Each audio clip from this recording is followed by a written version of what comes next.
Prince Sports, bitch! Let's get it!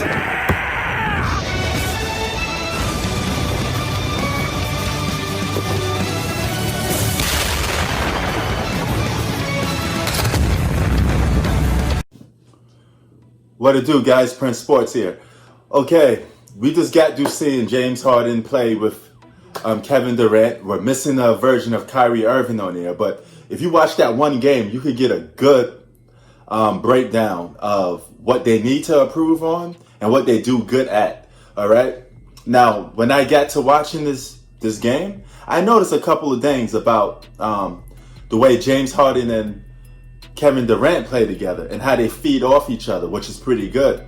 What also I like about Kevin Durant and James Harden, they seem to have good chemistry with each other on the court, okay?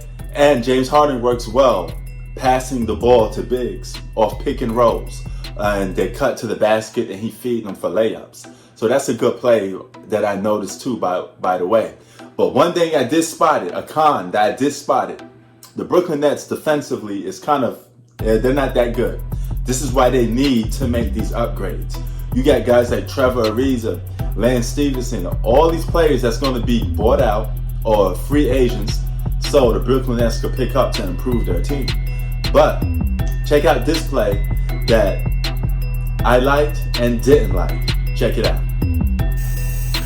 All right, James Harden passes to a wide open KD. He's going to get a lot of looks like that. That's a deadly combo. That's a good unselfish play. But this is what I don't like. Look at that. Look how many Brooklyn Nets players are just standing there watching James Harden. That's an ISO ball play. That's something that he's going to have to get rid of. That's a Houston Rockets version of James Harden that needs to stop. Okay, so this is how James Harden is supposed to be getting some of his buckets. One thing, if you're the Brooklyn Nets, you don't want James Harden holding on to the ball too long. You want him to attack the basket, make his offensive move as quick as possible without disrupting his other teammates' flow.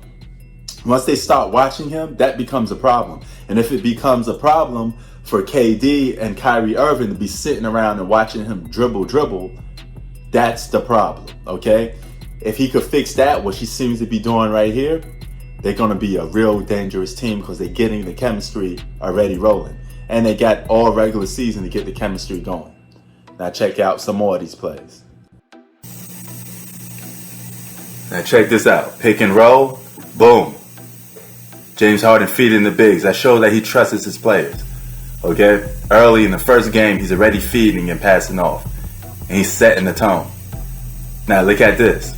This is a great one-on-one move without James Harden over-dribbling. Dribble. Run out the shot clock.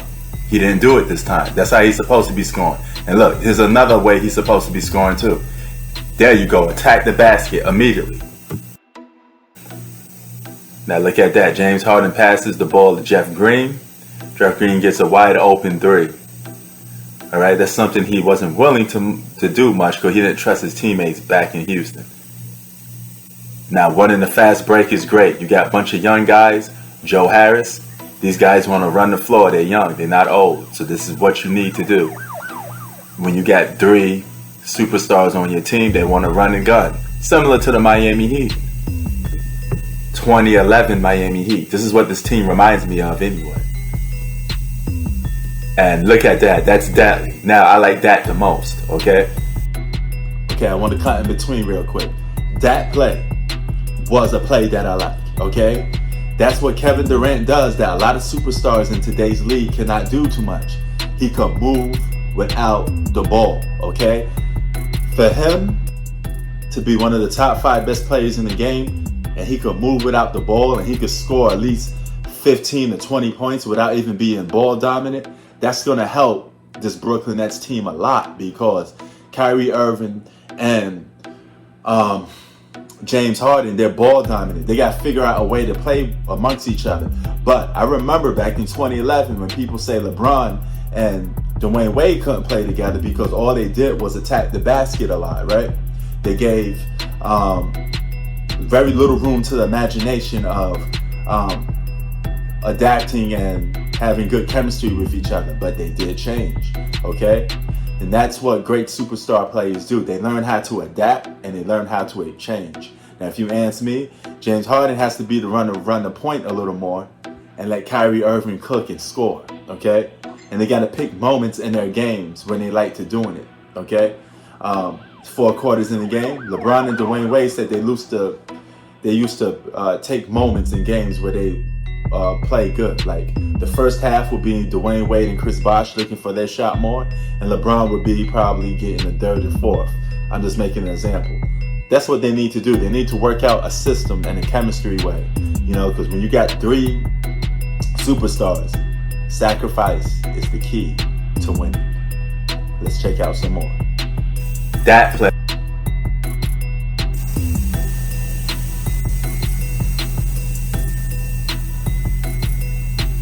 And that's good. A good one-on-one play for James Harden right there. He didn't take too long to take the shot and he got it. That's how you're supposed to score, very quick. And look, they're running a quick offense. That's what you want to do. You want to use those legs that you got to your best of the ability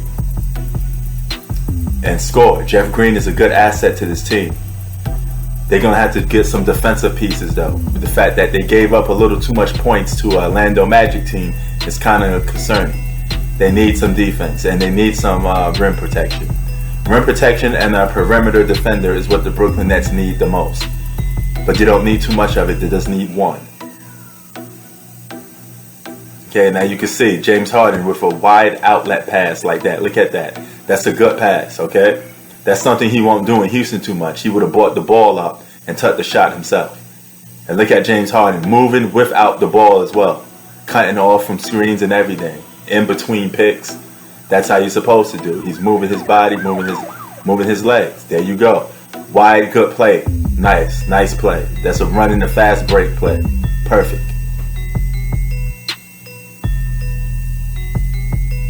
And here he comes again.